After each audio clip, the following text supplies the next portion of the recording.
Este día, Señor, y aquí estamos, ansiosos por oír qué tienes para cada uno de nosotros. Señor, bendice este tiempo y háblanos a través de tu palabra, en el nombre de Cristo Jesús. Amén. También quiero presentarles hoy a un amigo muy querido mío, el pastor Luis Sánchez, que viene desde Antigua, Guatemala, que nos está visitando. Y con él su primo, y también se llama Luis Alberto, y que se va a servir con él a Guatemala también. Bueno, abran su Biblia en San Mateo capítulo 23. San Mateo capítulo 23. Recuerdan que en los capítulos 21 y 22 vimos a Jesús en el templo, donde su autoridad fue desafiada por los sacerdotes, luego cuestionado por los escribas, los fariseos y hasta los saduceos. Escribas, fariseos, saduceos. Hasta que finalmente Jesús les preguntó a ellos, ¿qué piensan del Cristo? ¿Hijo de quién es? Y cuando dijeron, hijo de David, Jesús dijo, ¿cómo puede ser hijo de David cuando David en el Espíritu le llama Señor? Ahora, cuando entramos en el capítulo 23, todavía se encuentran dentro del entorno del templo y Jesús regresa a la multitud reunida allí alrededor suyo y a sus discípulos. Y en San Mateo capítulo 23, versículo 1, leemos: Entonces habló Jesús a la gente y a sus discípulos diciendo, en la cátedra de Moisés se sientan los escribas y los fariseos. La palabra cátedra, tanto en el griego original como en el español, significa silla, asiento. En este caso sería sentarse en la posición de maestro de las escrituras de Moisés. O sea, en la cátedra de Moisés. De manera que los escribas y fariseos se sientan en la silla de Moisés como maestros o como lectores para enseñar sobre la ley. En la cátedra de Moisés se sientan los escribas y los fariseos. Así que todo lo que os digan que guardéis, presten atención a esto, guardadlo y hacedlo, mas no hagáis conforme a sus obras, porque dicen y no hacen. Wow. Este es Jesús hablando de los pastores de ese tiempo serían. Los fariseos y los escribas, ¿qué hacían? Tomaban las escrituras literalmente, sus enseñanzas eran bíblicas, enseñaban las leyes de Moisés y debían obedecerlas. Sin embargo, Jesús advierte al pueblo contra el legalismo fariseo que valoraba sus propias tradiciones y sus propias reglas sobre las escrituras. Ellos seguían meticulosamente sus leyes externas y aparentaban ser muy justos. Pero la gente no debía imitar sus acciones porque aunque aparentaban rectitud, sus corazones estaban llenos de todo tipo de envidia, odio, malicia. Ahora, no malentendamos esto. Jesús les dice que obedezcan lo que ellos enseñan, pero no que lo que hacen. Y digo, cuidado porque el Nuevo Testamento es muy claro con el hecho de que debemos ser hacedores de la palabra y no solo oidores. Dice que si no obedecemos, como dice, que si no obedecemos nos engañamos a nosotros mismos. Pablo, escribiendo a los romanos, habló de cómo los judíos con frecuencia se sentían justificados solo por ser judíos. Es como muchas personas que se sienten cristianas porque vienen a la iglesia y no por seguir activamente a Jesús. Incluso hay muchos que creen que por el simple hecho de vivir en este país son cristianos. Y Estados Unidos es un país cristiano. Jesús dijo, estos tipos hablan, pero no hacen lo que dicen. Así que sigan lo que ellos dicen, pero no hagan lo que ellos hacen. En otras palabras, como dijo uno que era amigo mío, haz lo que yo digo, pero no lo que yo hago. Era un cura ese. Versículo 4.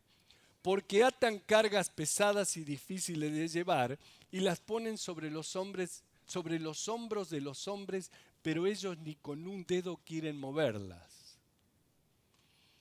O sea que a los 10 mandamientos y a los 613 que Dios les había dado a Moisés para el pueblo de Israel, los fariseos y escribas habían agregado cientos de reglas y tradiciones que imponían a la gente.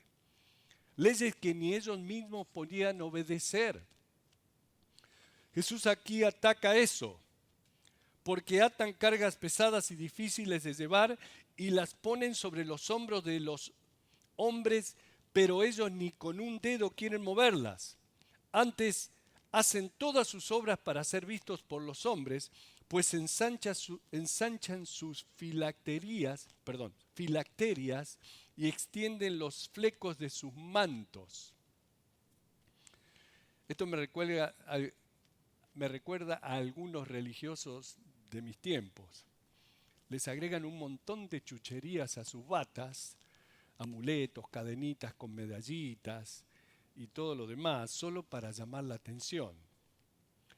Vayan conmigo a San Mateo capítulo 6.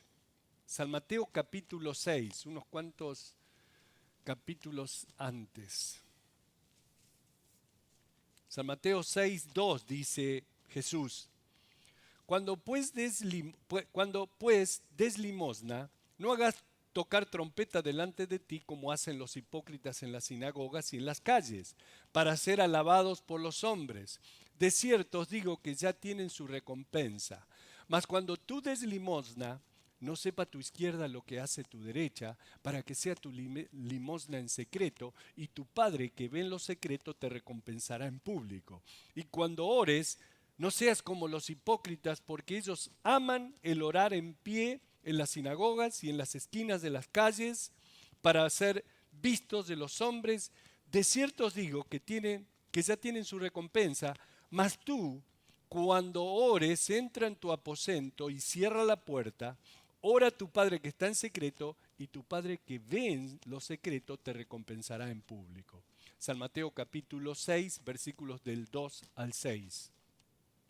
Jesús aquí está diciendo que la motivación y propósito de los fariseos y de los escribas y de toda su religión era externa, pero que la gente los vea como, para que la gente los vea como líderes espirituales. La ropa que usaban, la manera de manifestarse, era simplemente para impresionar a la gente con lo muy espirituales y justos que ellos eran. Pero todo era un espectáculo externo, pero por dentro no había nada. Créanme que es muy fácil caer en eso. Tenemos que tener mucho cuidado nosotros de no vernos envueltos en ese tipo de fingimiento religioso o en toda una demostración exterior. Cuidado que en nuestra mente no estemos haciendo las cosas para ser vistos y para parecer que somos justos. Nosotros aquí hemos sido criticados porque durante la alabanza mantenemos a la gente parada todo el tiempo. Pero ¿saben por qué lo hacemos? Lo hacemos porque siempre tratamos de evitar las distracciones en todo. ¿Por qué? Si mientras estamos todos sentados y concentrados alabando al Señor y de repente una o dos personas se paran y comienzan a cantar con movimientos de cuerpo y de manos, ¿quién creen que se lleva toda la atención? Esas personas paradas y no el Señor a quien estamos alabando, porque todas las miradas van a ir a esa persona específica. De manera que para evitar esas distracciones, estamos todos parados. Y la alabanza y la adoración y toda la atención es para el Señor, como debe ser. Aquí estamos para atraer la atención a Jesús. Debes tener cuidado que en tu adoración al Señor o en tu servicio al Señor no caigas en la trampa de hacer las cosas para atraer la atención hacia ti mismo. En todo lo que haces, en la adoración o en tu servicio a Dios, si el efecto es atraer la atención a ti, y eso es lo que hay en tu corazón, entonces estás cayendo en la misma categoría de los escribas y fariseos. Debemos tener mucho cuidado con eso. Nuestra vieja naturaleza, hermanos, es completamente corrupta. Porque aun cuando estamos metidos en actividades espirituales, nuestra vieja carne quiere hacer las cosas de tal manera para que todos se enteren de cuán espirituales somos. Míralo al hermano, qué piadoso es. Mira cómo se viste el domingo. Trae la Biblia debajo del brazo. Viene abrazado de la esposa. Pero en el auto estaban peleándose. Y cuando salen, hija, ahora voy a comer. Siempre me hacen la pregunta esa a mí. Bueno, esa es nuestra naturaleza. No, ya sé, la tuya no, pero bueno. A todos nos gustaría que la gente sepa cuán profundamente está nuestra vida comprometida con Dios y cuánto tiempo pasamos buscando al Señor, leyendo la palabra del Señor. Tratamos de dar la impresión de que somos más espirituales de lo que realmente somos y que tenemos una vida de oración mayor de lo que realmente es. Oh, sí, 24/7, hermano, sí. ¿Saben una cosa? Siempre que tratemos de dar esa impresión a la gente, estamos actuando como hipócritas. Sé tú. A mí me da mucho coraje cuando la gente me ve a mí y creen de mí algo que no soy. Yo le digo a mi esposa siempre cuando veo a mi perro mirándome, le digo, quisiera ser lo que mi perro piensa que soy yo, de la manera que me mira. Con ese amor y como hasta se sonríe.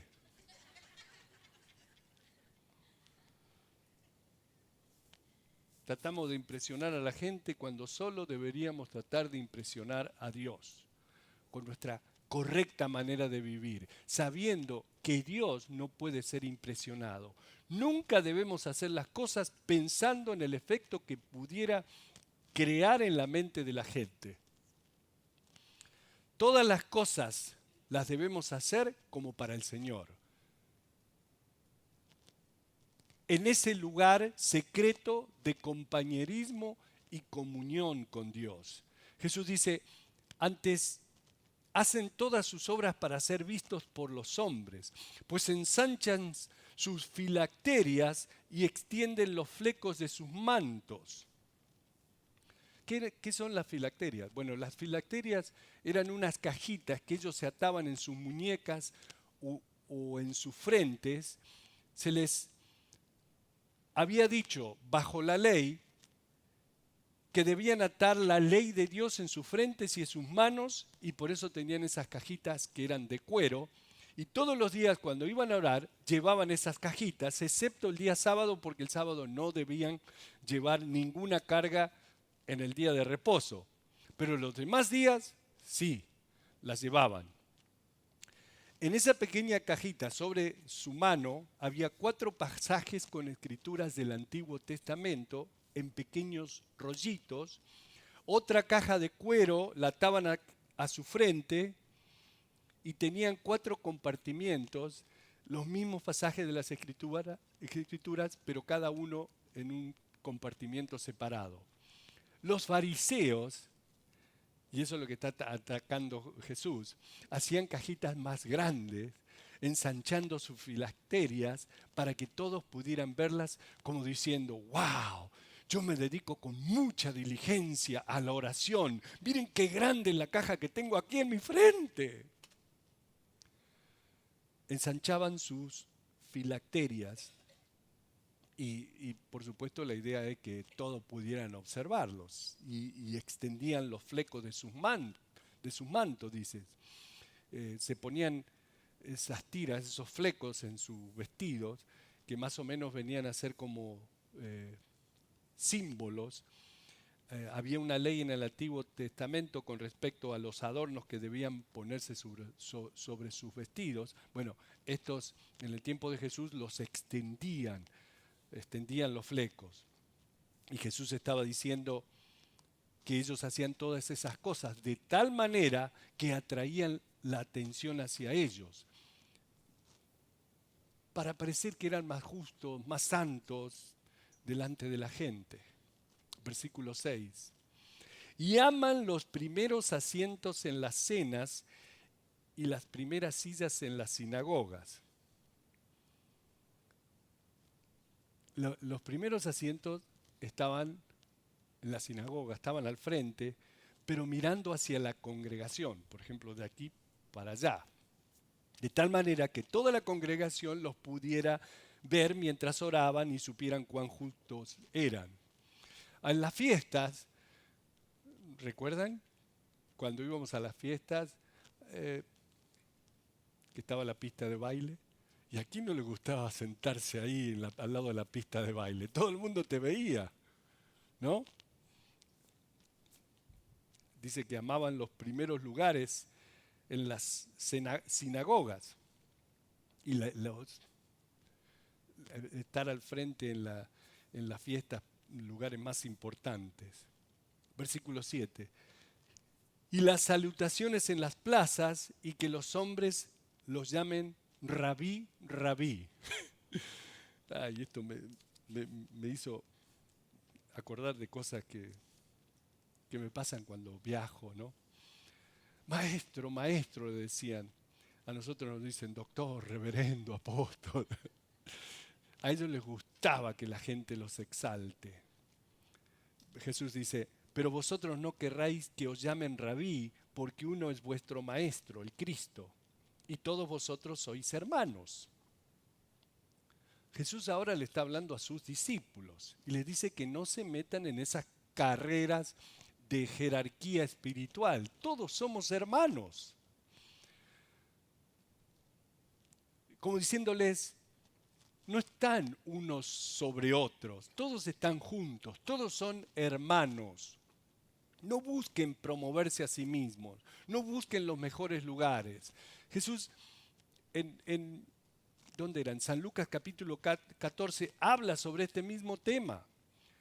Cuando sean invitados a las fiestas, tomen el lugar más lejos, más bajo. Y si el anfitrión te dice, ok, ven, siéntate aquí, entonces ve y siéntate adelante.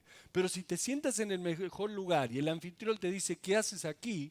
Anda, siéntate al final de la mesa, entonces va a ser una situación vergonzosa.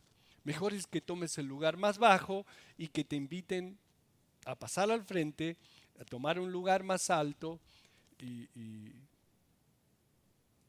ustedes saben, ¿no? En las bodas siempre te gusta sentarte en la mesa más cerca de los novios, pero esas son las mesas para los más allegados. Siéntate atrás y después que te inviten adelante. Los pastores, a todos nos gusta sentarnos ahí adelante. Sentate atrás, viejo. Que después te llamen adelante es otra cosa. Y no traten de desarrollar jerarquías. Rabí, maestro, reverendo, apóstol, profeta, o lo que sea. Y luego dice Jesús, versículo 9, fíjense esta me mató, va. Y no llaméis Padre vuestro a nadie en la tierra. No llaméis Padre vuestro a nadie en la tierra, porque uno es vuestro Padre, el que está en los cielos. ¿Notan lo que dice aquí? El título de Padre ha sido prohibido por Jesús. En mis relaciones tengo amigos entre los ministros de la Iglesia Católica, e incluso familiares, primos, que son curas. Señor cura de Guadalajara, es primo hermano de mi esposa. Pero al leer esto, tengo una tremenda dificultad en saber cómo dirigirme a ellos. Porque no puedes llamarles Padre fulano, Padre mengano. Jesús dijo que no lo hiciéramos. A ti, a mí. Ellos usualmente son presentados como, ok, el Padre Daniel, el Padre fulano. Y yo no puedo dirigirme a un hombre como Padre en un sentido espiritual. Jesús dice, porque uno es vuestro Padre, el que está en los cielos. Versículo 10, ni seáis llamados maestros, porque uno es vuestro maestro, el Cristo. En otras palabras, mis hermanos, Jesús está echando por el suelo la idea de los títulos. Y a los fariseos y a los escribas les encantaban los títulos. En realidad, como decía el pastor Chuck Smith, los títulos tienen un efecto de separación con respecto a la gente, una elevación. Jesús se manifiesta en contra de la idea de elevar a una persona sobre otra con algún tipo de título. Cuando viajamos a los países nuestros de Latinoamérica, Centro, Norte, Centro y Suramérica, los títulos son muy importantes. La mayoría de la gente te agrega o se agrega títulos. Te presentan al doctor fulano, al ingeniero mengano, al contador otro tanto. Y si no son ni doctor o ingeniero o algo por el estilo, te dicen el licenciado García, ¿dónde está García? O el licenciado Pérez. De verdad. A mí normalmente ahora me presentan o me dicen Reverendo López. Yo no quiero título, me da vergüenza. Jesús dice, todos ustedes son hermanos. De manera que soy el hermano Sergio. ¿Ok? Jesús dijo, versículo 11, el que es mayor de vosotros sea vuestro siervo, porque el que se enaltece será humillado, y el que se humilla será enaltecido. Ahora, recordamos que Jesús le está diciendo esto a sus discípulos. Así que estas cosas que dice se convierten en reglas para los discípulos. Les dice que no sigan el ejemplo de los fariseos. Ellos se exaltan a sí mismos, aman ser exaltados y elevados por encima de los demás, pero realmente son hermanos. Si van a ser los principales, ok, sean siervos de todos. Humíllense y Dios los exaltará. Pero si se exaltan a sí mismos, Dios los humillará. El versículo 13 nuevamente se dirige a los fariseos y a los escribas. Y, Dios mío, es de terror las cosas que dice aquí en los siguientes versículos. Mas hay de vosotros, escribas y fariseos hipócritas, porque cerráis el reino de los cielos delante de los hombres, pues ni entráis vosotros, ni dejáis entrar a los que están entrando. No solo no entran ustedes, sino que impiden que lo hagan aquellos que podrían entrar en el reino de los cielos. Desafortunadamente, esto es cierto aún hoy en día en muchas áreas de la iglesia, con ministros de muchas iglesias que han caído en el liberalismo y en el modernismo. Ellos no solo no entran en el reino de los cielos, sino que también se lo están impidiendo a la gente. Se ponen en el camino, le quitan peso a las escrituras o buscan que las escrituras digan lo que realmente no dicen. o lo que ellos quieren que digan. Acomodan las escrituras a su criterio. Buscan un título y luego toman escrituras de todas partes, fuera de contextos, para cubrir su título, apoyar su título. Versículo 14. Ay de vosotros, escribas y fariseos hipócritas, porque devoráis las casas de las viudas y como pretexto hacéis largas oraciones. Por esto recibiréis mayor condenación. Ay de vosotros, escribas y fariseos hipócritas, porque recorréis mar y tierra para hacer un prosélito, y una vez hecho, le hacéis 2 veces más hijo del infierno que vosotros. Prosélitos, ¿quién eran los prosélitos? Prosélitos eran los no judíos convertidos al judaísmo. Los fariseos, a los que se convertían al judaísmo, les obligaban a cumplir leyes que ni ellos podían cumplir.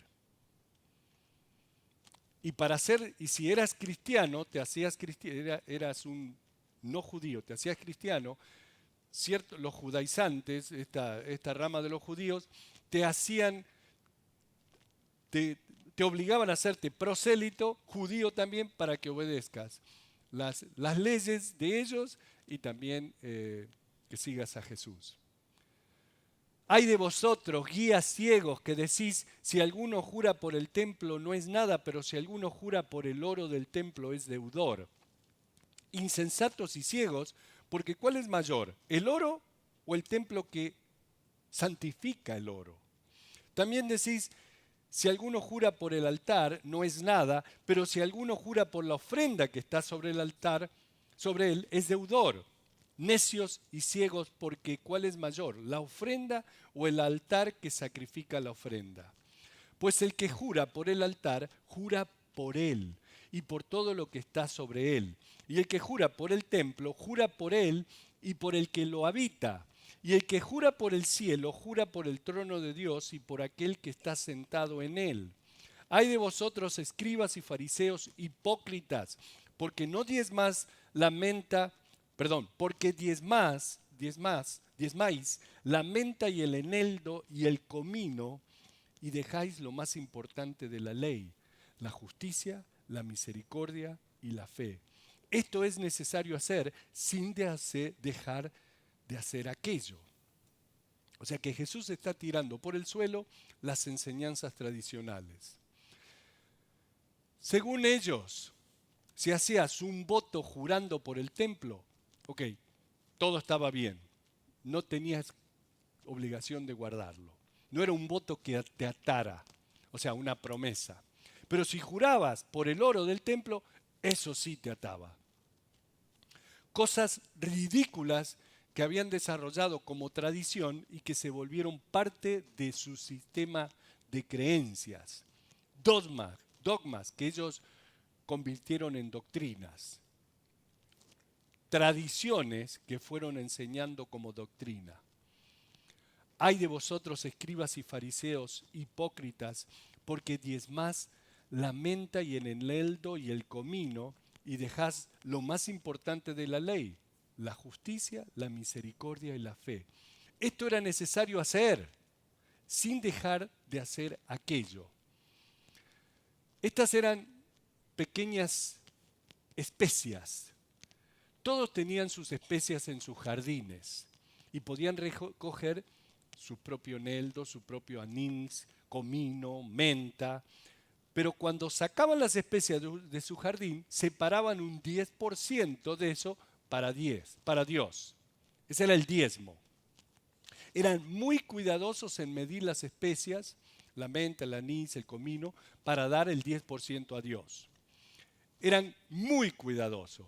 Pero aún así Jesús les dijo, y dejad lo más importante de la ley, la justicia, la misericordia y la fe. Ahora, otra cosa que quiero mostrarles con respecto al diezmo. Noten que Jesús dice, esto era necesario hacer, pagar los diezmos, sin dejar de hacer aquello. ¿Notan? Jesús confirma eso. O sea, es correcto que paguen sus diezmos. Versículo 24. Guías ciegos que coláis el mosquito y tragás el camello.